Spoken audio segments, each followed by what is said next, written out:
大家好，欢迎收看《震惊最前线》无马看中国，我是主持人张宏林。再次感谢收看我们的节目。在2月华府有一位广播主持人Grant Nielsen 他在推特发出了一个推文说白宫有个内线消息，有人问拜登总统说有没有什么比这个新保守乌克兰的方案更为灾难的事情？那他说拜登回答说等你看到了这个毁灭台湾的计划之后，你就知道了。那真的引起许多的一些震惊两岸三地当然讨论说美国既然有毁灭台湾的计划，而且是从总统的口中说出这非同小可当然事后中华民国的外交部包含美国 AIT 也说这是一个不实的一些讯息那经过许多的一些查证，也说这个主持人包含这个电台的部分，有人也认为这个是俄罗斯境外的，基本上就是所谓俄罗斯代言的这个媒体所以大家认为这就是一个假讯息当然所有事情无风不起浪到底为什么会有毁台计划这件事情的产生，我想也值得我们好好来深度了解。那今天很开心邀请到的是台大政治系的荣誉教授明居正老师帮我们好来解析为什么会有毁台计划这样的一些论点那明老师你好。主持人洪林老师好，各位观众朋友们大家好。是老师，这跟我们现在所看到了，美国即便呢通过了非常多相关的一些法案比较起来比起过去来说开放许多，甚至允许官员相互的这些拜访，许多官员拜访的层级也逐步越来越高可是这种所谓的对于美国的不信任一直持续，现在这个马上又提升了，叫做有毁灭台湾的这样的一个意图老师，你觉得这是真的吗？应该这样说吧，我不能排除这种可能性。大家听的话，觉得一定非常惊讶。这样说在我们国际关系学当中呢，有一门呢，有个次领域呢，叫决策科学，也就是面对这些问题的你怎么决策。决策我们的基本希望是它是理性的它是完整的我来分别讲下什么叫理性，什么叫完整。理性就是面对一个问题，你有各种选项然后你的选项呢是可排序的。什么叫可排序呢？我喜欢甲胜于乙，我喜欢乙胜于丙，则我喜欢甲一定胜于丙。不会说我喜欢甲胜于乙，喜欢乙胜于丙，就我喜欢丙或胜于甲，它不会是循环的。当然了，在男女关系上面可能会循环我喜欢甲女胜于乙女，喜欢乙女胜于丙女，就我喜欢丙女胜于甲女。这个可能会搞不来，这样变四角关系。但在国际政治决策科学上面，第一它是可排序的，就是说你晓得的顺序；第二呢，这排序是可以递移的；第三呢，它不可以循环这叫理性，这是第一个。那么决策的这个理性的决策还有第二个可能性，就是第二个需求就是它必须是完整的。什么叫完整呢？它没有遗漏。什么叫没有遗漏呢？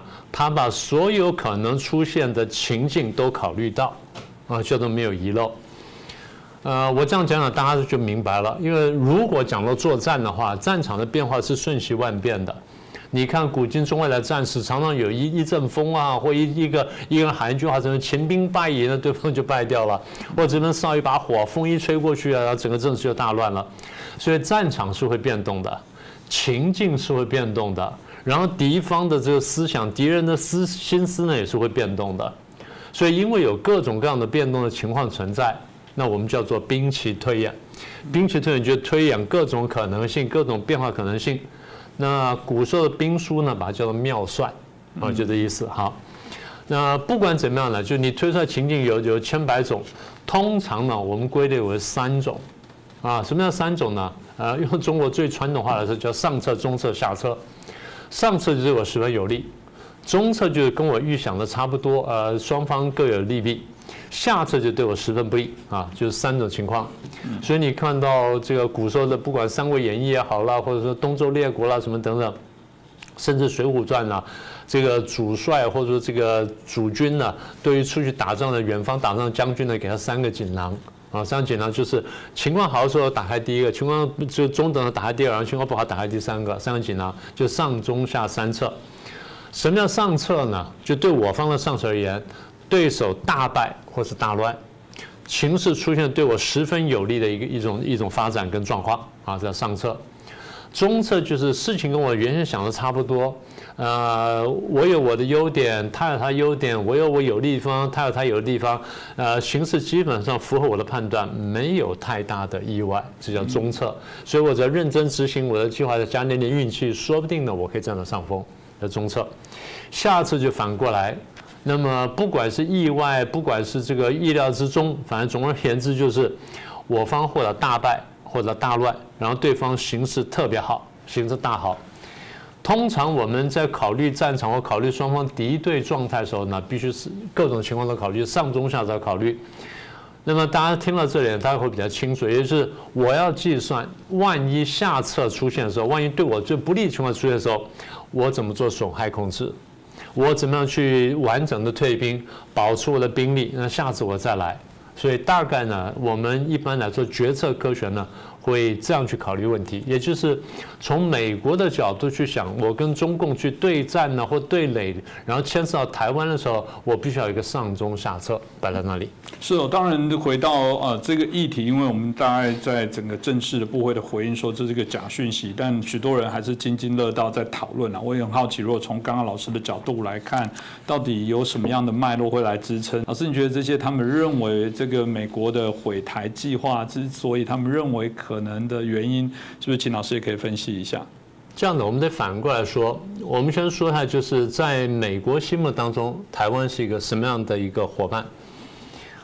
大概从川普时候开始已经非常清楚了。川普后期用了庞佩奥之后呢，更加明确。拜登上来呢，发表过一个国家安全战略的一个草案，然后这个去年呢又把它正式定案了。不管是草案，不管定案，或者延续川普时代，我们在一路观察下来，大概美方现在对台湾的这个身份的界定呢是3个：第一，台湾是美国非常重要的经济伙伴；第二，台湾是美国非常重要的民主伙伴；第3个更重要，台湾是美国非常重要的安全伙伴。这都是白纸黑字写出来，而且这样也就吻合了你前面讲的。美国这几年来推陈出新的推了各种各样的保卫台湾的或者对抗中共的法案，不管是对抗中共还是保卫台湾，其实都包含了保卫台湾的因素。那也就是说，台湾对美国真的这么重要？从经济、从政治、从安全上面，美国都这样看台湾。当然，大家现在最常讲的就是台湾的晶片啊，台湾的晶片对美国多重要，对全球多重要。像美国的这个商务部长 Raimondo 就讲了嘛。这个台湾生产多少晶片，美国对台湾高阶晶片依赖多少，然后全世界对台湾高阶晶片依赖度到多少，你不要多，你占到10%到20%已经很可怕了。台湾是超过这个数字的，对不对？所以台湾的晶片，你说对美国重要，对全球重要，对中共又何尝不重要呢？是不是这意思？所以换句话说，没有了台湾的晶片，大家可能都动不了。好，那台湾他觉得晶片很重要，其实不止啊。我光讲半导体产业里面大概分成5大部分。第一呢 ，IC 设计；第2是晶圆片制造；第3是光罩制造；第4是 IC 制造；第5是封装测试。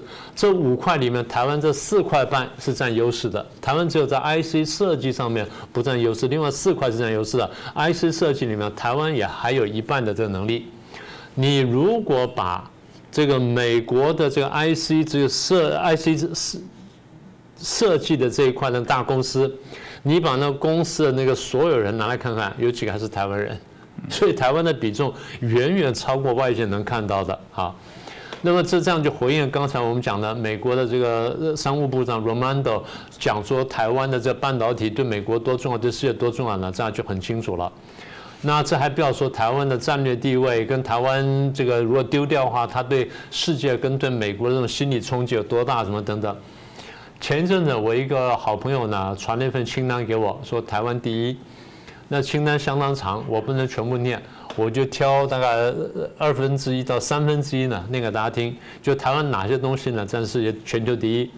好，第一是全球第一大晶圆制造厂台积电，全球第一大电子代工厂鸿海，全球第一大笔电代工厂广达，全球第一大电竞品牌华硕，第一大手机晶片联发科，第一大电源供应器厂台达电，第一大手机镜头厂大立光，第一大 IC 封装测厂日月光，第一大 PCB 电路板臻鼎，第一大 IC 这个载板厂台湾的新兴。特斯拉现在很红，对不对？它的75%的供应商是来自台湾。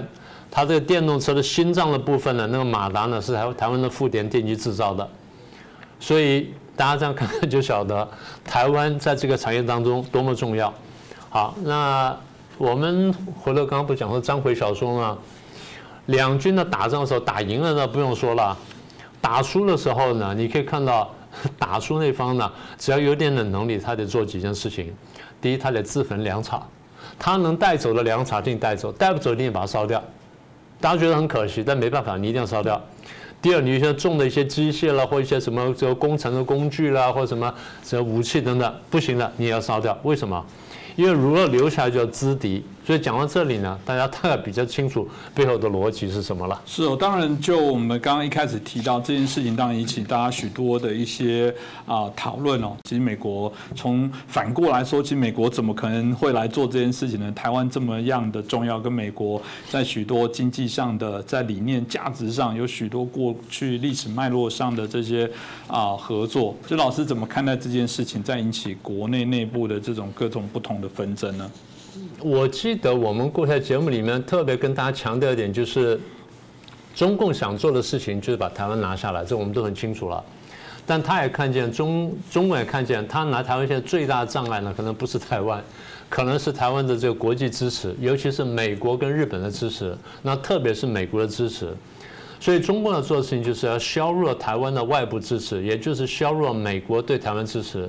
用一句最白话的话来讲，就是离间台美关系。所以要离间台美关系就要对台湾打认知作战，而认知作战呢，最核心的就是两个观念：第一，要让台湾人怀疑美国；第二，让台湾人仇视美国。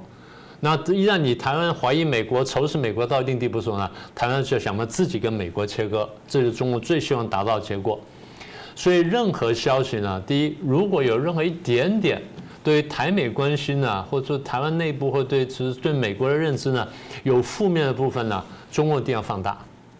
第二，它要渲染；第三，它扭曲；第四，它广泛传播；第五呢，它反复讲。广泛传播是讲范围，反复讲是讲频率，它是不一样的。我再说一次啊。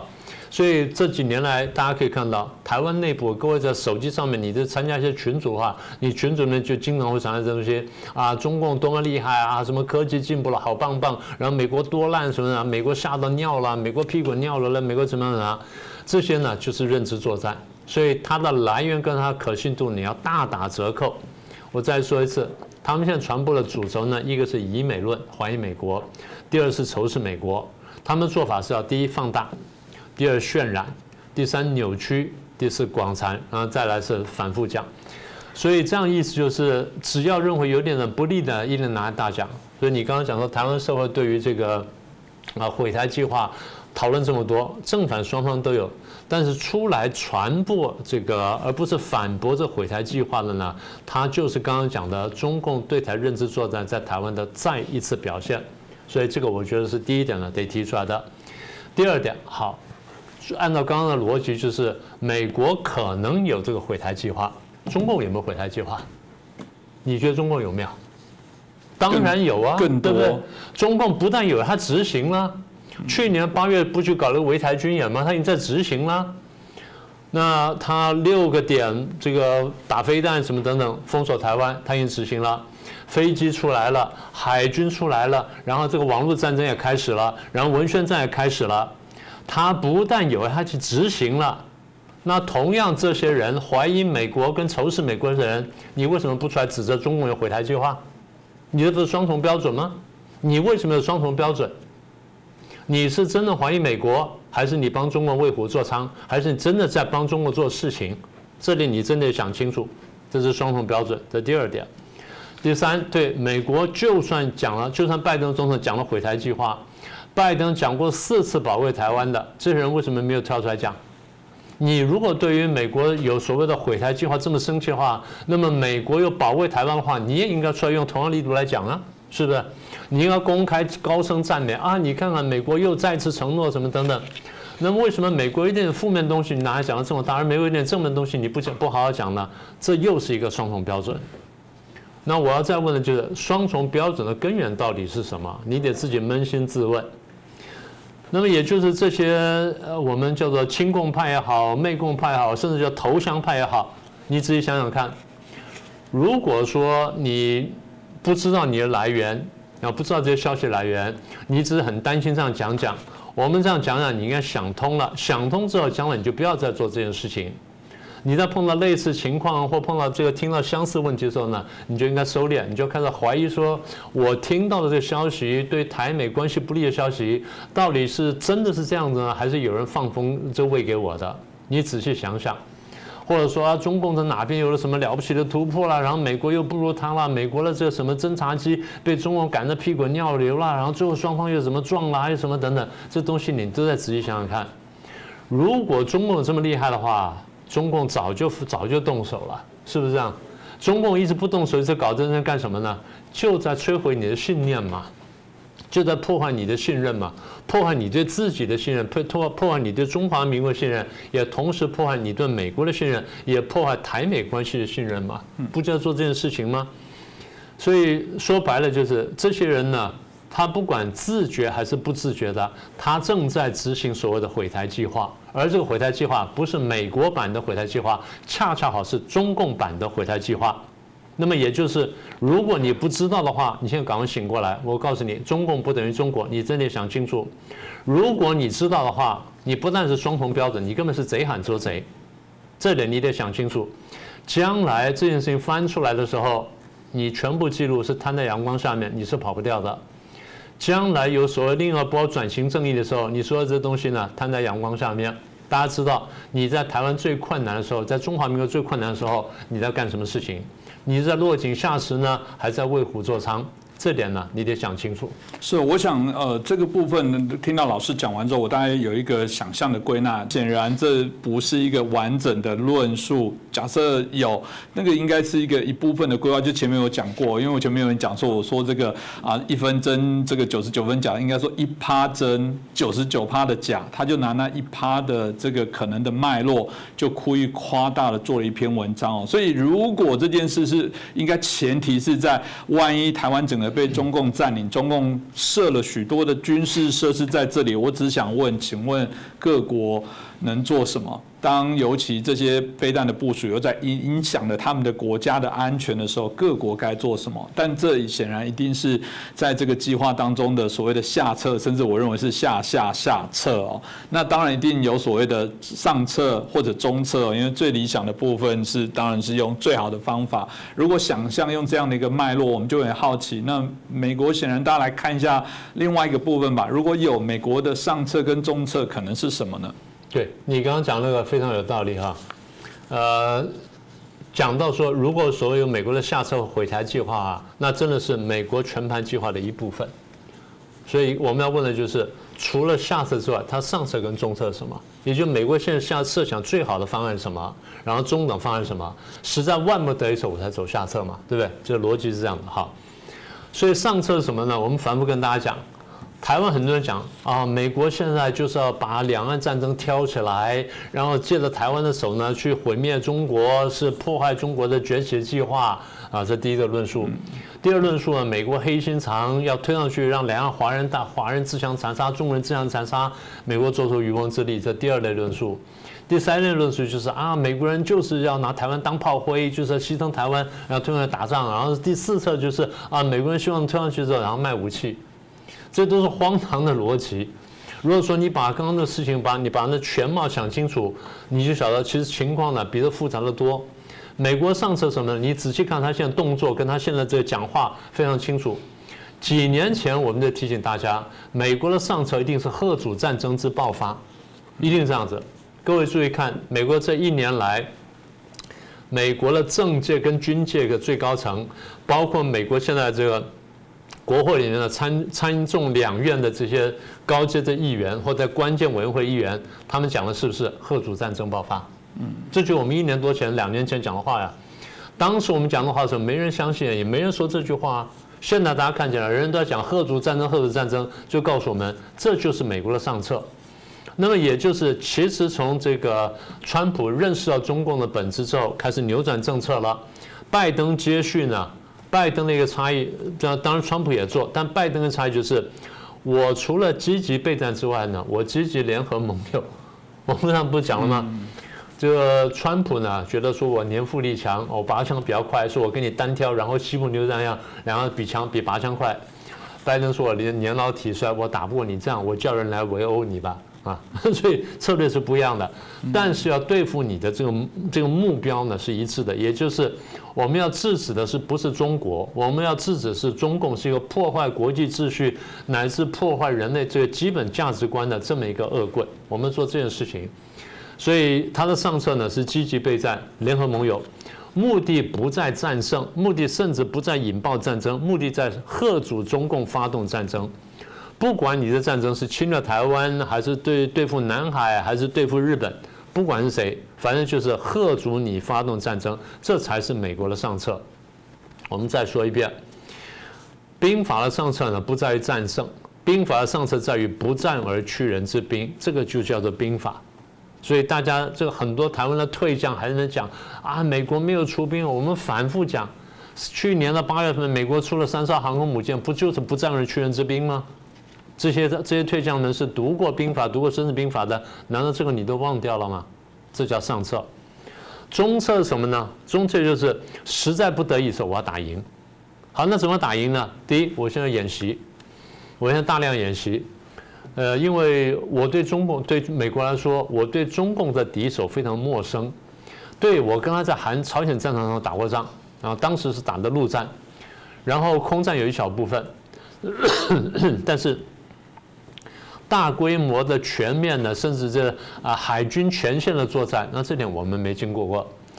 第二，在越南战场上面，我们有间接的交过手。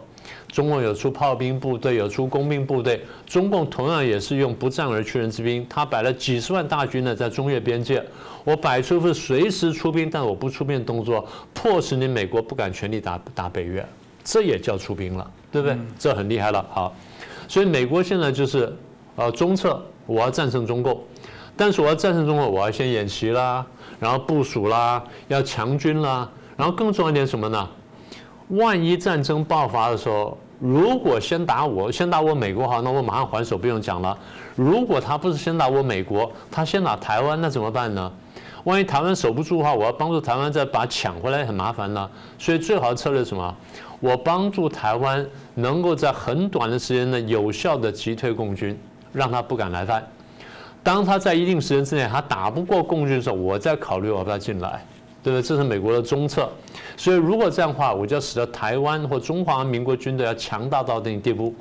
第一，卖武器给他；第二呢，跟你这个配合作战；然后第三呢，我帮你培训。为什么要帮你培训呢？中华民国国军不管你有多精良，你几十年没打仗了。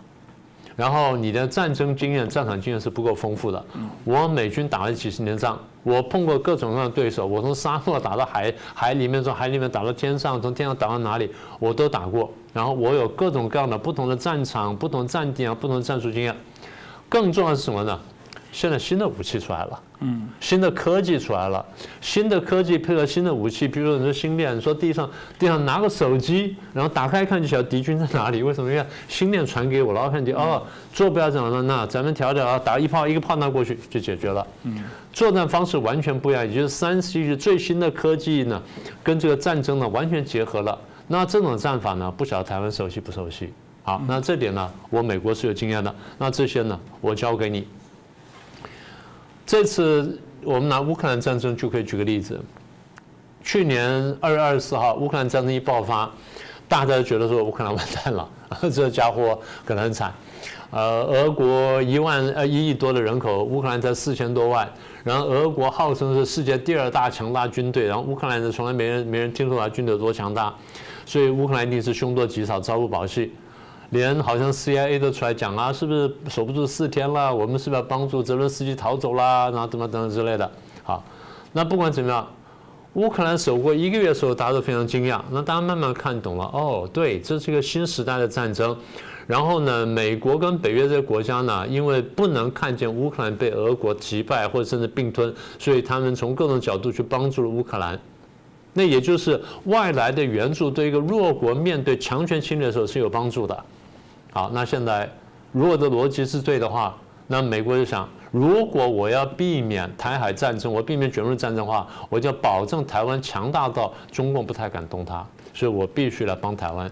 就像当年2014年，当克里米亚被打掉之后，美国才突然想到，我必须帮助乌克兰面对将来的侵略，所以2022年就发挥效果了。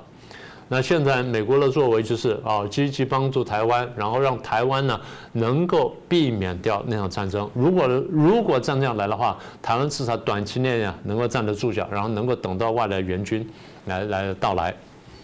所以我们说了半天，上策跟中策呢是现在正在执行的，也就是当美国在执行上策跟中策的时候，它的目标恰恰好在避免下策的出现，也就避免毁灭台湾的出现。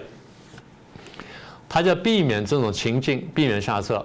所以，那反过来讲，如果真的出现你刚刚讲的情况，这个中共打到台湾了，然后美国跟日本跟各国来不及救援，台湾也守不住，啪一下丢掉了。丢掉之后，台湾的所有东西呢，变成了中共的资源，拿去对付欧美日各国的时候，你觉得各国能怎么办？对不对？那就下策了。所以一旦如果这样，然后欧美日都没有作为的话，第一我们可以看见美国的声望一定大跌，对不对？这不用讲了。第二，美国声望大跌的时候，因为刚刚讲说晶片呢跟这些台湾的这些半导体产业这么强大，那美国的经济生产、军工生产受了影响，然后美元呢可能要大跌，国际美元大跌，美国国内财政就要大跌，甚至崩溃。所以换句话说，下策是美国极力避免，甚至要全力避免的一个结果。那么既然避免去这个下策的话，我就要认真执行上策跟中策，这不就是逻辑吗？所以在这边大肆宣传美国毁台计划的人，你们真得好好想想，你到底是真正爱中国呢，还是爱中国？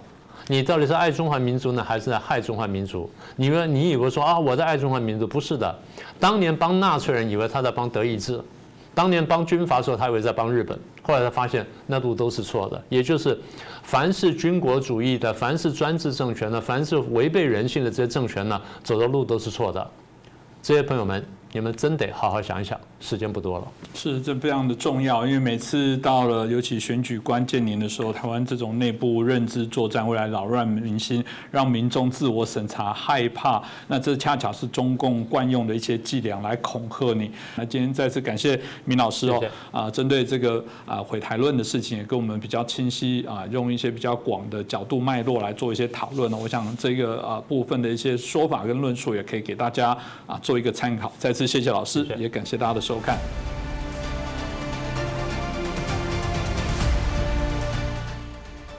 我后面的全部反驳了。我全部反驳了。我只怕，因为我应该说媒体习惯，最怕人家剪你前面那一段，不是不可能，真的。我现在用 Deepface， 反正可以弄出来。好啦，无所谓的。所以我只说好，不怕。OK， 好。各位震惊最前线的好朋友们，我是主持人张宏林，欢迎订阅我们的频道，也记得打开小铃铛，掌握最新节目通知，让精彩评论不错过，更欢迎留言转传影片。大家好，欢迎收看《震惊最前线》，无马看中国，我是主持人张宏林，再次感谢收看我们的节目。今天非常特别，我们特别来到台湾的台南哦。在我自己在政治启蒙的过程当中，我觉得陈水扁总统是我一个非常重要的引导者。我们必须谈到在当时比较威权时期的部分，这些党外特别后来在组成民进党之后，要去突破这个国民党为主的这些体制是非常不容易哦。那陈总统后来这个顺利的在1994年当上了台北市的这个选上市长之后，我印象非常深刻，因为那时候我已经到台北来念书了。那时候台北市的市政做了很大的这个变动，我想现在可能有些人还记得说那时候我们阿扁市长带着这个官员去巡查那些官员，因为那时候官员都可以上班时间去买菜啊等等。可是不是这件事而已，是当时的这个市府的所有的一些施政完全改变。发现说哦，台湾的官署服务怎么这么好？我敢说都是从我们陈水扁市长当时开始改变。我们包含服务台降低、设椅子，然后开始有设这些服务的咨询相关的部分。所以这一连串包含当时的这个我们谈到的捷运的烂尾都是由我们陈水扁市长当时来完成。所以这一连串的台湾政治的改革非常不容易，而且现在每个这个首长都会变装，其实那时候是从我们陈水扁市长开始做的变装。那这个奠定了台湾在所谓的回到人民的政治、全民的政治，我认为是一个非常重要关键的一个核心人物那当然这么好的表现，在民调上是创下首都我们谈到的这些民选市长以来最高的支持度，都到有80%的满意度。奇怪，这样的要连任竟然会失败，所以这个也是让我们觉得台湾蓝绿的价值的这种不是看真正你有没有认真在做事这个引起许多我们内部的反思啦。不过也因为这个机缘顺利的也让我们的阿扁市长在2000年当选成为我们的阿扁总统所以有人说他是台湾之子，有人是我们民主之子，的确我认为当之无愧。所以我想我们今天节目很荣幸有机会邀请到我们阿扁总统来针对我们有关在两岸中国相关的这些议题的部分，也可以透过他过往的一些经验，跟他现在敏锐的对时事的一些观察，可以跟大家来分享。所以我们就欢迎我们的陈水扁总统。总统你好。主持人各位听众朋友、观众朋友大家平安，大家好。是。咱真欢喜有机会来邀请咱的陈总统阿扁仔总统咱拢叫阿扁仔总统较亲切来接受咱的这个访问那过去其实我们在谈到两岸的部分，尤其是条件不同，一开始的时候，要跟咱要这部开始之前，我嘛跟咱总统开讲，就是讲过去的条件，美中台三方的关系其实都无改同款那当然现在就已经慢慢的做一些改变跟调整。那比较特别是我们之前的节目也在谈到废除国统纲领这件事，甚至在陈水扁总统任内废除了。可能不知道脉络跟原委，会觉得说国统那国家统一不是在当时一个很重要的方向吗？那为什么要把它废除？那时候的条件、时空跟原因到底是什么？会使请咱阿扁总统跟咱分享不？我做台北市市长的时阵，当时李登辉总统伊就来邀请讲。台北市市长应该爱参加国统会来做委员，但是我将迄个聘书我摕倒转去，我无参加。当我有机会担任总统的时阵，我想讲我都无爱插伊，所以国统会我无搁开。当然相关的预算我嘛无爱伊执行。我想讲倒来伊服侍带。红街道顶无爱插伊，毋知讲尾也无插袂使，是因为2005年年底，甲马英九市长伊来接受国际媒体的访问，报纸有报出来，我有注意到这点。竟然马市长讲，为什么两岸终极的统一？是国民党唯一的选项，我惊一跳。到底伊有啥物依据？马市长迄当时已经是马主席，伊补充解说，伊讲迄其实就是根据国家统一纲领来国统纲领而来，所以所谓的两岸终极统一是国民党的唯一选项。是根据国统纲领而来，我感觉讲，是有影无安尼，因为我都无咧插伊，我也无去看国统纲领写做啥，伊的内容我也无去读，所以我真正讲去找讲，真正有影，亲像马主席马市长所讲的安尼无，确实有影。国统纲领写甲真清楚，白纸写黑字，伊接受一个中国的原则。伊嘛同意两岸终极统一，所以马主席马市长所讲的并无毋对。尾啊，我就搁特别去注意讲，国统纲领是安怎来？若如果是立法院所通过，我要处理，可能嘛有伊的麻烦啦，我少所执政。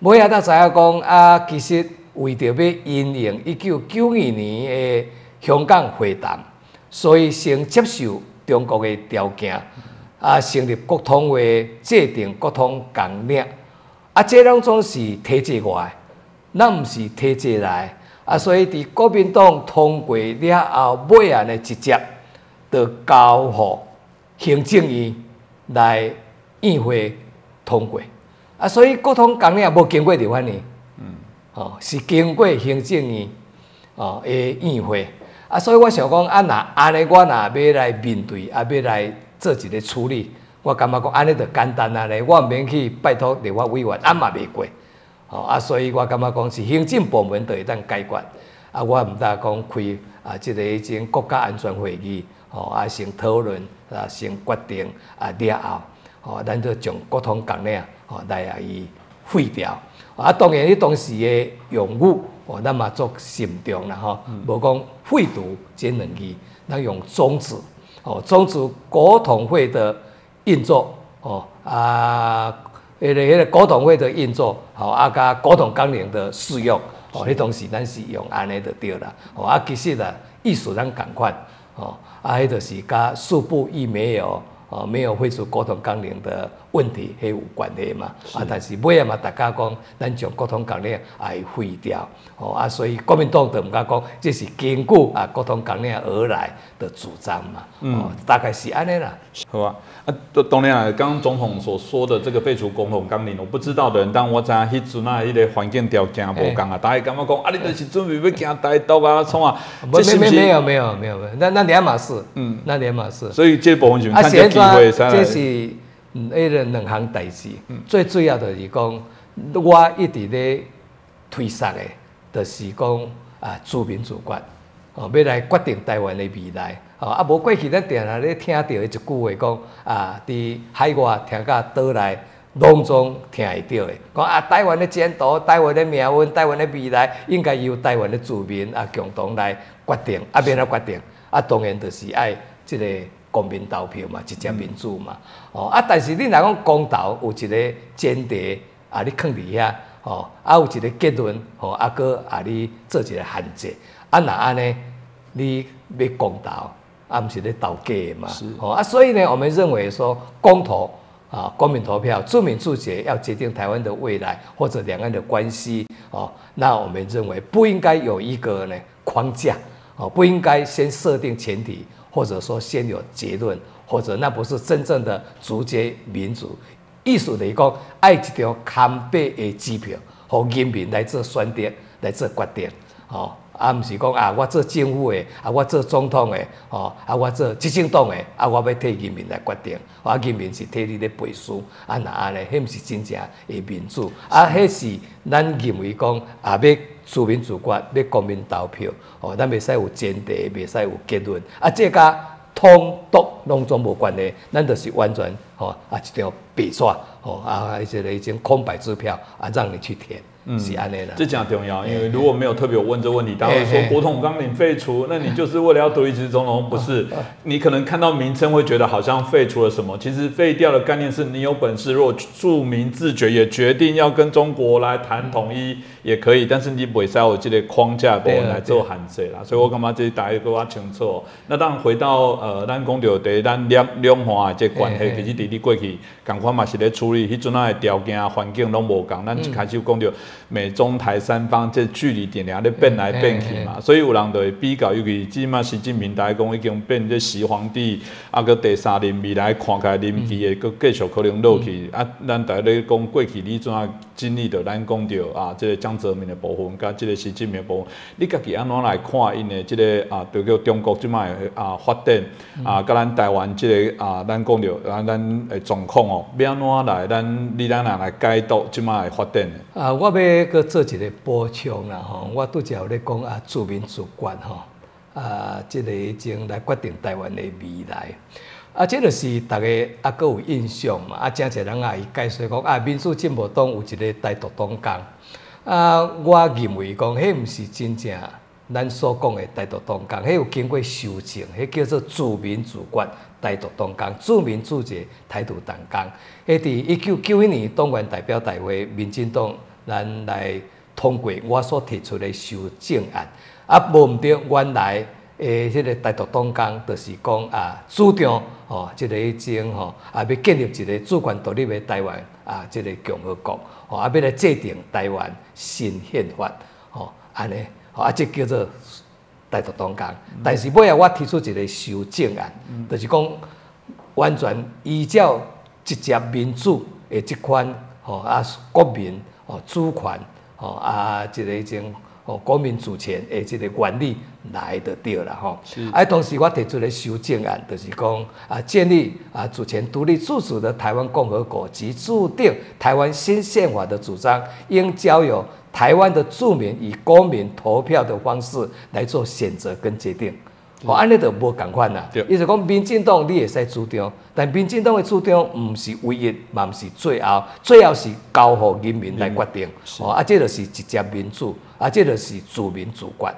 这个足重要。这嘛根据国民主权原理，就是讲国家的主权是属于全民的，毋是属于执政党，毋是属于总统，毋是属于政府。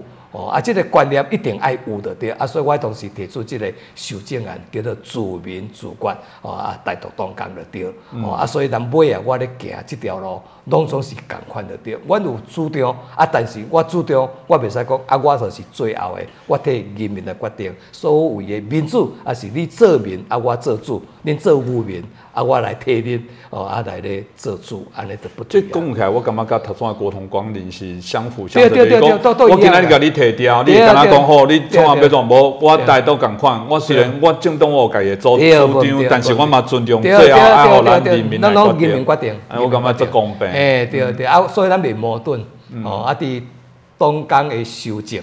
一直到尾啊废掉国统港咧，拢总是共款的意思的。是，所以讲当这个咧，唔当，我相信你当初咧做这伫中国应该你我会感觉讲你是毋是要做什么代志？要这代志。无啦，你也想嘛，尾啊我8年做平安的嘛，所谓平安的起码无跑尾段嘛。是。但是我足坚定来行台湾的国家路。是所以讲到头讲到你阵甲中国的这个相处，江泽民甲即摆你家看到这个习近平的状况，你感觉有啥物无共的这状况？无中国共产党的本质完全无改变嘛。台湾就是因的一个写伫因的宪法内底，迄个所谓的迄个前文嘛，伫迄个前文内底讲台湾就是因中华人民共和国神圣领土的一部分嘛。所以不管啥物人来做这个总书记、做国家主席，我相信啦，拢总是无改变，嘛无可能改变嘛。所以毋通去期待讲这个迄种咧中国共产党因这领导者，中华人民共和国因这领导解散中南海，因会为台湾来做啥物修正，无可能的代志。就是讲足死板的，足定确，就是写伫因的宪法内底嘛，所以因要克台湾，认为台湾就是因的，迄从来毋捌改变过。即甲讲即个江泽民做国家主席啦，即摆习近平做国家主席，拢总是共款的。所以这是嘛是咱讲到中国的共产党的一寡本质开始是无啥物改变。有人定咧讲啦，讲换习近平了后，可能未来会较好。但是看起来，不管换啥，伊的体制，咱小讲啦，咱小讲。不管换啥物人做国家主席、做总书记、做军委会主席，拢总是共款。是，所以是手段无共。对。是，所以讲到另外一个议题，就是讲咱即马两岸的部分，我真紧张啦。尤其是过去咱有一个默契的海峡中线，即马中国不管是飞两机船拢故意来超过。但是你有讲过，你讲无可能啦，两边拢无人会开第一枪。因为这什么原因，你会使甲大家分享无？我是感觉讲吼。要讲战争啦，现代的战争，嘛毋是讲迄款有形的啦一定得要用飞弹啦，是讲用即款安尼即个迄个军舰啦开出来，战车开出来，迄叫做战争啦，所以咱讲来讲即个迄种目前咱对即款即个迄种国家安全来讲，即个国防其实是最狭义的啦。中间还有一个综合的国家迄个安全的概念嘛，个上位阶各有迄个大战略的迄个国家安全，所以这摆国家安全咱们过去传统的那一种狭义的那一种概念是完全不一样的。所以你若讲要战争，有人讲这摆就是咧战啊，这摆第三次世界大战都已经开始啊咧，是现在进行式，而不是未来式咧，所以是看安怎来咧看所有的战争啦，当然我相信讲主席你所问的问题，两边是不是开第一枪，迄是较属于较狭义的那一种嘛，传统思维的那一种嘛，我认为讲，无可能讲，啥物人敢开第一枪啦，咱也袂啦。我相信咱绝对毋是迄款的国家嘛，但是你讲对面点你搁较歹啦，你讲要叫伊开第一枪，伊嘛都爱考虑的啦。我相信伊嘛无爱用犯人徛啦。我感觉是安尼啦。当然最主要的伊讲要徛台湾，这是伊既定的政策嘛，佮写伫宪法嘛。就亲像讲美国对台湾的外交的即个政策共款嘛。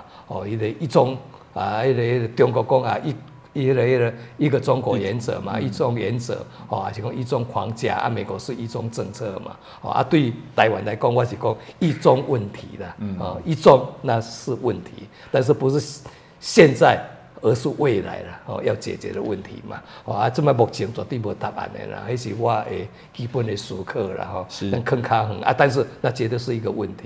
一定要解决，问题是安尼嘛，所以美国对台湾伊嘛足清楚嘛，包括这个AIT，前这个台北办事处的处长杨书记，伫2007年的6月26日，伊来总统府我讲嘛，迄阵咱要杀这个台湾入联嘛的公道，伊对我讲美国的政策啦，伊讲对着美国来讲啦，这个美国完全无法当接受中华人民共和国因所讲的台湾是因的一部分的主张啦。是第二句伊个讲啦，台湾的国际地位对着美国来讲是显而未见的，意思是讲台湾的地位未定啦。所以这两句话咱真清楚嘛。我其实到目前为止就是安尼嘛。不管是民主党开、共和党开，共和党的川普还是讲民主党的拜登，其实就是安尼啊。台湾地位未定。第二，伊绝对无接受中华人民共和国伊所讲的，台湾是因的一部分，这款的主张。这两句话，其实咱来放伫心肝内，放伫头壳顶，头壳内应该是足清楚啦。意思是讲，咱有咱的优势。但是咱嘛要了解，咱有咱的不足啦。美国对台湾就是安尼，同款中国对台湾就是安尼。咱就爱非常的清楚嘛。那安尼咱就袂去误判啦，袂讲伤天真啦。这嘛是咱过去当然讲到这议题，咱煞来请教咱阿扁总统啦，因为咱台湾的即马当然。开始佫有即个以美仇美，尤其是之前咱看到国会内底即个有在野党立委咧咨询行政院长的部分，大家有对即个态度有一寡看法无共款啦。过去拢会一个讲法，就讲咱所有总统候选人拢爱去美国做面试等等。然后当然你家己两任的总统啦。咱所知影，你阵嘛有讲过，你嘛无过去，所以即个状况是咱在咧讲即个咱讲到规个甲美国的这关系，以你阵任来的经验内底，到底咱甲美国，咱敢是真是伊的细汉的？到底咱安怎来看台湾甲美国的关系咧？咱爱非常的清楚啦，不管民主党共和党，因上台因执政，因只有一个美国的国家利益是绝对的优先啦。伊无可能讲为了台湾的国家利益来牺牲因美国，也是来放弃因美国的国家利益啦。咱台湾要有利益，是因为美国因有国家利益，咱加伫内底，我们被夹在里边，咱顺便有利益，那才有利益啦。咱也非常的清楚，美国无可能讲为台湾来牺牲因家己的利益啦。这点咱也爱真清楚啦。伫遮的时阵美国的国家利益嘛，你想讲伫我2000年打开的时阵，咱就面对嘛。迄当时民主党的克林顿总统嘛，当时因的美国的国家利益是认为讲爱拉拢中国啦。就是将中国爱放入去纳入国际经贸体系里边啦，所以呢，因主张爱护中国最惠国待遇啦。因嘛主张讲，中国爱进入来世界贸易组织 WTO 啦，有所谓的经济联合国组成的 WTO 嘛，台湾做伙入去安尼啦，所以当时的政策就是安尼，因迄就是美国的国家利益。但你讲伫因国内无意见嘛，有足侪反共的，迄个参众议员呐，所以克林顿总统、克林顿政府嘛拜托讲，我这边遮，因为真侪既然反共，就支持台湾的嘛，所以甲咱有交配，希望讲我会当说客的对，拜托讲因莫反对啦，支持克林顿的这个政策的对，安尼嘛，所以我嘛做过这款代志咧，所以我意思是讲，迄当时你看2000年嘛，到做卖有遐尼大，到川普了有遐尼大的变化，迄当时就是讲把中国纳入国际经贸体系是美国的最大利益，结果到川普总统的时代，有所谓的美中贸易大战嘛，一直到阵咧袂煞嘛。安尼嘛，但是你即摆美中贸易大战，迄嘛是美国的这个国家利益嘛，所以伫这个时阵当然全世界都多大的变化啦，安尼嘛。所以讲起来，你讲敢爱讲去美国啥话安尼？我的经验是安尼啦，你讲选总统是咱台湾咧选总统啦，毋是讲美国人咧选台湾总统嘛，所以咱的票伫遮嘛，我一直认为啦，美国伊绝对是。尊重这个民主选举出来的新的总统啦，不管对一党来做啦。所以伫我2000年选举的中间，对我来讲嘛，真有利的一句话，美国政府伫选前伊就讲嘛，不管啥物人做总统，伊拢支持啦，咱总会继续维持台美友好的关系嘛，对着因两个来讲。意义无大，但对我来讲，意义就重大啊嘛。我相信，迄毋是迄届2000年伊安尼讲嘛，说入去嘛是共款啦。不管是国民党做总统或者是讲这个民进党做总统，伊拢总是会尊重台湾人民用民主的选票选出来的这个总统，的这个当选人啦，是讲伊所组成的新的政府啦。所以你讲这点，只要咱徛好在。但是民主的选举，拢总没有问题。至于讲大家关心讲台美的关系是毋是会改变啦？还是讲安怎两化的问题？其实我是认为讲任何人做总统你讲要甲美国闹翻，迄无可能嘛？你讲要对抗美国，迄也无迄本钱嘛？所以我是感觉讲，应该台美的关系，不管啥物人做总统啦，不管对一党啦。应该是当中会继续维持啦。若讲一定爱去讲要选候选人，就爱接受美国政府、美国官员的面试经过因谈头才会提出来选，安尼才有票。迄嘛无影啦。迄是完全我会讲真侪英人咧讲英话。因为以我2届的经验啦，我拢总无去美国啦。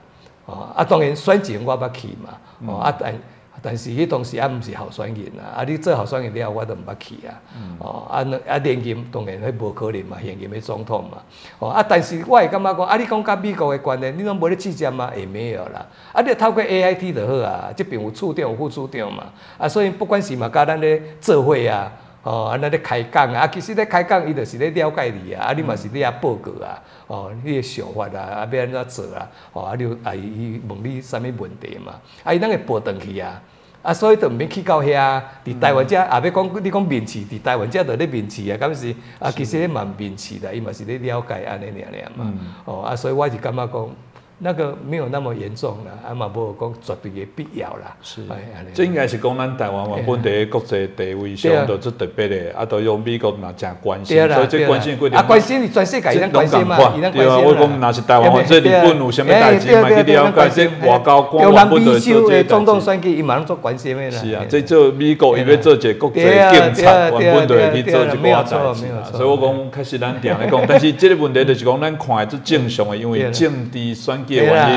那个以美仇美就去放大，尤其是即马中国搁做这侪假讯息，你家己安怎来看这段时间台湾这种疑美丑美，因为这怪啦，比如讲，咱当然有现在讲到国民党哦，国民党过去是真清楚美国对伊的帮助，但可能为着选举，佮开始虽然讲因对我讲，咱当然是要对美国应该是，这主席有讲到对美国当然是真重要的关系啊，但是下骹放咧安乌白走，你安怎来看？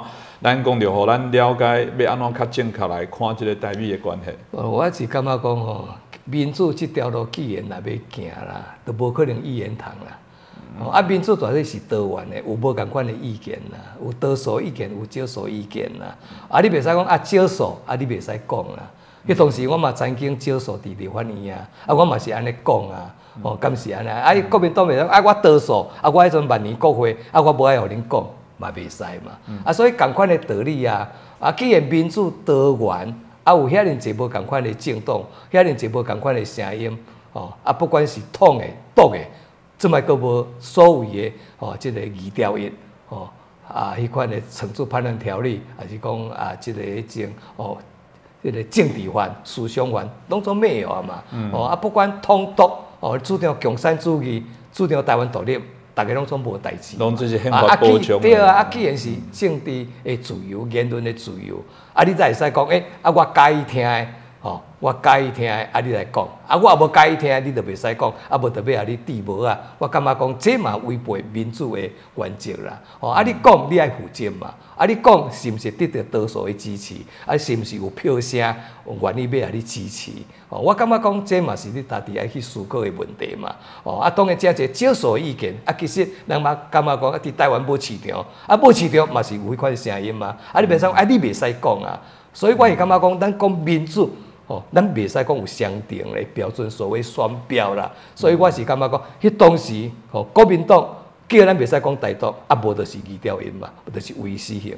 哦，啊，你即摆袂使讲，即摆台独会使讲，但是当时，哦，嘛是会使讲的，就是共产主义嘛。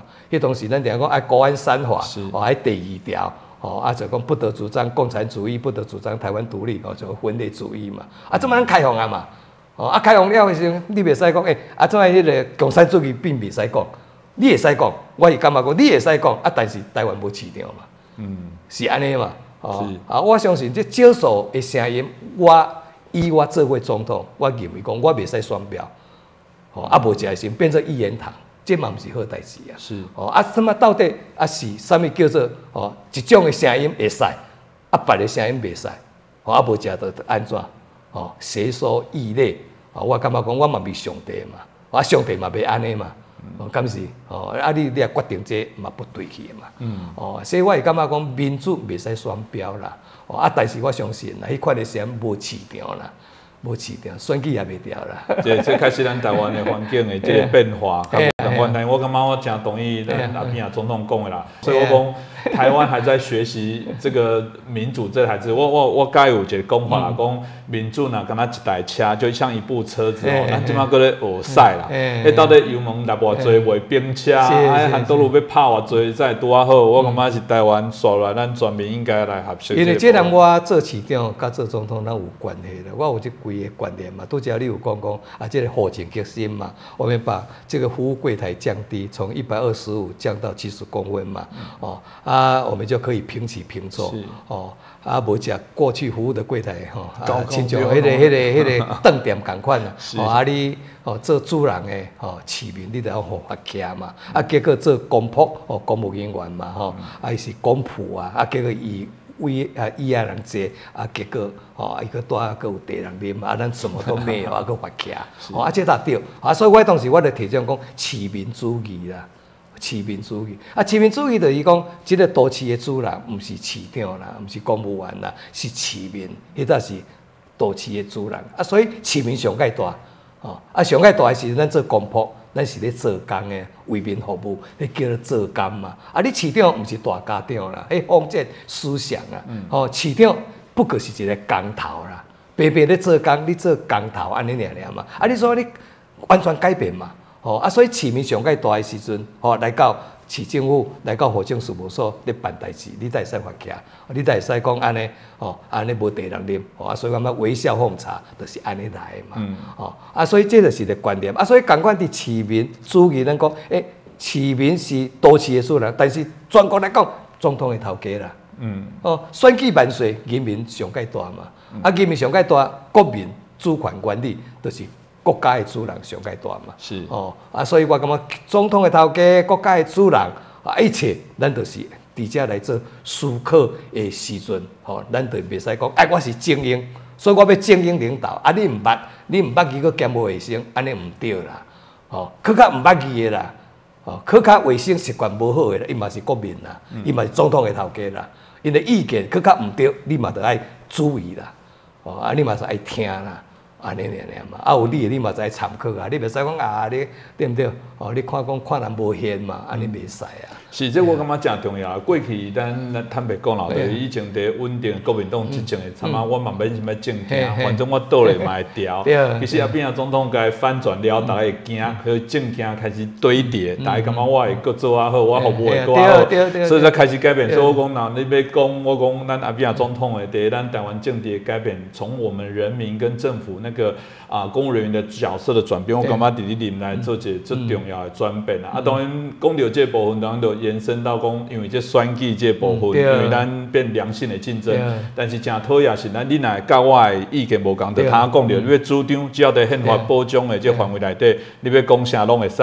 只是问题，咱有真较讨厌，咱定下讲有境外黑手，当然有较大的部分拢讲中国的因素啦。我因为即摆是智慧型手机搁较多，你伫进前1994，不管是咱讲到这个台北市的这个市长的选举，还是了咱总统的选举，他们讲迄阵啊，伫这个网络的部分才慢慢在兴起啊。所以你家己若不管是你迄阵啊的经验，中国的因素的干扰，甲是咱即马来看到，你看到选举的改变，你有啥物看法？你讲选举无各种的干扰，迄是无可能嘛？哪有可能讲？我讲一就一，咱无总无条件。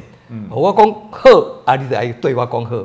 咱嘛是会使你质疑啊，所以呢，我讲人民上界大的意思讲，对着政府的事情，我今仔日会当甲你学了，明仔我会使你嫌嘛。你今仔日感觉讲做了袂歹，有100分，困起可能剩99分啊，1个月了可能剩80啊，所以呢，永远袂满足嘛。这就是咱会当进步的一个动力嘛，安尼嘛。所以我嘛讲，选举万岁，人民最大嘛，安尼。这个咱有这个观念了，人咧咱批评，咱袂感觉安怎？我感觉有则改之，无则加勉嘛。伊讲的无影无食的话，也是讲主持节目政论性节目有被咱批评。我感觉讲，大家会自由一把尺嘛。你讲了是对毋对，大家嘛听有啦。你选举讲拢总无干扰，无可能嘛。选举大概嘛有乌金的问题啊。你讲电选举有乌金，你讲总统选举无乌金的问题嘛是有啊。但是，互你讲有乌金的问题，你嘛对不对？要赢，你就爱去面对遮，你就爱去克服，你爱去超越。你有知道讲有乌金的干扰，但是我无受乌金的干扰，我照常我会当顺利当选。毋大有搞，你互乌金干扰一个，你就翘起，对不对？你就倒咧啊，也是讲安尼所谓的黑函呐、扭曲毛迄讲一个了，你就不堪一击。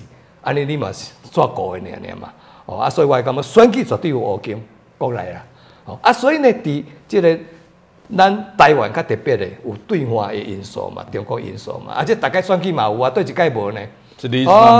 无啦，你想讲李总统1996年咧选第一届咱民选的总统的时阵，迄当时毋是共款啊，台海会谈危机啊，我的时代江泽民的时代嘛有啊，没有这个武赫，但是有文攻啊，朱镕基伫投票前3天讲，支持台独没有好下场，伊嘛是要介入台湾的选举啊，结果有效无？无效嘛，敢是？大概选举拢总有中国因素啦，但中国因素因此嘛你改变，你调整啦，咱就嘛得爱去注意就对啦。你也感觉讲，旧年咱无啥讲话呢，所以无啥讲话的时阵，好啦，有真侪人讲，伊咧反共也好，人讲爱反中也好，来饲遮的政党啦，也是讲团体，就变讲拍无落来啊咧，都毋知要怎选举啊咧。是，所以你也知影讲，伊嘛有咧改变，所以中国介入台湾选举，绝对就是讲无所不在，但是方法你已经有去升级就对了。所以旧年地方选举，因无讲话，无讲迄款个人怨的话的时阵，有当时咱就歹舞咧。真侪政党嘛歹舞咧，真侪候选人嘛歹舞咧，所以咱就要注意嘛。2024年，中国的态度，习近平的态度，甚至佫会插。啊，所谓插，当然一定插，是讲会佫讲迄款543的话袂，互咱台湾人袂介意听。咱希望讲伊讲愈济愈好嘛。但是伊即摆嘛学巧啊。以前拢会讲是猪队友，伫倒咧走算。对。即摆感觉讲，无讲话是上介好的走算啦，无一定咧。是安尼咧。这嘛是咱讲着，我们在跟中国这些对岸，他们也在进化。另外，对当然是你头讲着，明年是咱正重要的大选。有人讲这是嘛台湾方向决定的一个正重要的这时间啦，因为毕竟总统甲立委，各位是毋是民进党还是倒一党会使较多数会使来决定足侪咱讲法规，甚至修宪一寡议题，拢有可能佫继续。所以你安怎来看即个明年的这大选的这代志？敢有啥物互咱的即寡，不管是咱台湾的朋友，还是全球的华人的一寡建议？对家己有信心啦，你讲要靠对面点开中南海，要对台湾偌好，迄是无可能啦。要叫伊改变迄无可能；叫伊放弃无可能啦。所以只要咱树头徛在啦，毋惊树尾做风台啦。所以台湾人只要大家有信心，更加团结，咱绝对袂去受到任何的即个影响就对啦。所以即款的干扰，我会感觉讲一定会当把它降到最低啦。你讲对方啦，竞争的对手啦，一定会你武当武塞嘛，讲迄有诶无诶嘛，你嘛是爱去勇敢去面对啊。咱嘛会去用批评甚至咱无讲诶话，伊嘛会使后壁你讲即点咱免怎去洗清就对。即点的时阵，大概选举咱有啦。你著像我咧选举的时阵，莫讲啥嘛。1994年我第一届选台北市市长，我选一个市长尔。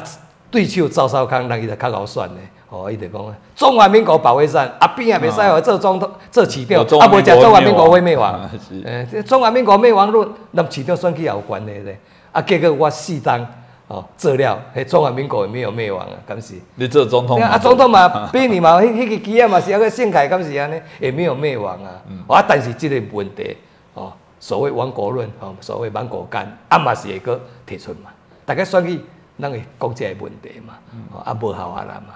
你讲有效果嘛，愈来愈少啊嘛。要吓台湾人讲，袂使互民进党调，袂使互大清朝调，我感觉讲愈来迄效果愈少啦。当然就是其他的因素咧影响即个选举投票的行为啦。其实最后当然啦，选举的部分我佮加请教的部分是讲，因为咱是有人会焦虑啦，焦虑是感觉讲台湾现在好像族群佮回到迄个蓝绿壁的分明，大家安尼伫网络上安尼做激烈的部分，因为你是有关度，因为你过去咱的前总统来看，即马不管国际咱台湾的发展。为什么你感觉咱要安怎互咱互相干？因为我会记得咱有一寡咱的这来宾有讲一个代志，伊讲有啥咱台湾内部的政党其实是对手。你安怎激烈拢无要紧，但你是对手，但是你颠倒是对台湾的威胁的敌人，比如讲咱讲中国因素，你要分得清楚。咱会感觉讲内底咱甲这敌人甲咱的对手，敢若拢揽做伙，要安怎你以你的角度来看，要安怎？因为我头听着拢做正面的，台湾人爱对家己有信心嘛，咱安怎？但是即马还是吵吵闹闹，这以你的角度，感觉咱会使安怎来做？我即句话叫我想着讲激情啦假是张荣讲啥物人会款，伊讲过一句话啦，讲即个种国民党甲民进党的关系是斗争啦，但是国民党甲共产党是竞争啦，完全无共款照讲也应该是变过来个对，就是讲国民党甲民进党伫国内咱是竞争甲共产党是斗争嘛，结果因是讲讲变过，对，因甲你看迄个仇恨指看偌悬就对啦，所以我相信即款的声音，即款的想法嘛是还佫有佫有所以你会知影讲台湾社会是安尼啦，上介大的国家的安全的问题啦，是咱内部啦，咱其他国家无即个问题啦。人个国家的认同国家意识、国家主义，咱真清楚嘛。咱这毋是毋是讲两花一边一讲呢，咱内底嘛一边过来讲呢，对毋对？内底讲一边过来讲呢，那就是安尼嘛。这台湾的问题，这嘛是国安的问题啦。免怎，大家共同爱面对嘛。是啊，这就是咱继续爱行啦。可是我嘛想到一个代志，因为最近咧讲，这个咱咧讲这个全动法的修法的部分，我捌听过嘛是有一寡咱退役的将领讲啊，台湾上大的问题就是军人不想帮你保卫啊，因为你主张什么权利啊，我都无爱放掉，我就你想唔对啊，那叫头仔总统啊边啊总统讲法是，这拢应该伫宪法保障啊，你应该来捍卫这个土地人民的任何的讲法。那有讲内底，因为伊讲无共的这个意见，你就讲我不甲你保护，这奇怪。照你讲，你咧保护是这个土地所有的人。所以台湾开始就你讲的一寡问题，伫民主的这思考过程当中，看开始有这。这就是这个国家认同的分歧啦，吼，意识形态无共款啦。真正吼，你讲要伊改变，要应用，要可靠，无遐简单啦。毋是讲即摆答案的嘛，是即摆较严重。是。我的时代嘛有啊。我会记得2000年。我当选总统了后，就内底这个现职的陆军总司令，伊就伫这个迄种，甲汤耀明参谋总长主持选后的第一届高将的会议，伫阳明山来举行啦。伊就第一个发言啦，伊讲伊无法度接受有台独背景的这个三军统帅啊。伊绝对无要带即个有台独背景的三军统帅总统下骹来做官，所以伊要死啊！结果嘛无死啊！我搁做足久的啊！伊嘛是搁接受啊！但是伫迄个时间点的时候，伊就敢安尼讲啊！所以意思讲意识形态无共款。到底讲咱嘛是国家为大局嘛。但是呢，当然伫个过程中间，咱的出身啦，咱过去的讲话啦，甚至做法啦，互因感觉有一寡不安、惊吓。但是实际上，咱尾咱嘛用甲真好势，军队国家化嘛。当然中间嘛有寡危机啦，有寡几届的危机，但是咱嘛拢说会当化解于无形嘛。所以人啊问讲，边你做8年总统，你感觉上爱骄傲的是啥物？讲军队国家化。就是安尼嘛，当然毋是讲8面的100分，毋是。但是呢，我感觉讲，即个精神即个目标，即个理想，咱有相当来达到。即个达到的时阵，咱嘛在自我要求嘛。你军队国家化，你袂使讲军队国家化，咱反对讲变做是国民党的党军，你嘛袂使变做讲阿扁的扁家精啊，嘛袂使啊。选举我就一个要求，你的本务你就是讲将国家。我顾好势，即个安全你我顾好势，选举你咱莫我插，伫个我之前的时阵，因是抄选举的呢，军中抄选举的呢，迄高将啦，包括所谓的那个贵妇人，拢总是抄选举的呢。伫我的时代，我坚持绝对咱袂使，顾了大家习惯。无食时，你讲军队佮插你选举落，互咱就麻烦起啊。是，所以我就坚持政治中立啦。我讲我是总统，你是我任命的这个高将，这个总司令，但你免效忠我，你我效忠人民，效忠国家，效忠这块土地，安尼就好啊，安尼对我就有交代啊。所以我选举，你免替我扣票，我的党你也免我替我来烦恼，唔免替我来讲安尼，别打扰，当中免，你也免表态，当中免，你做你应该做的代志。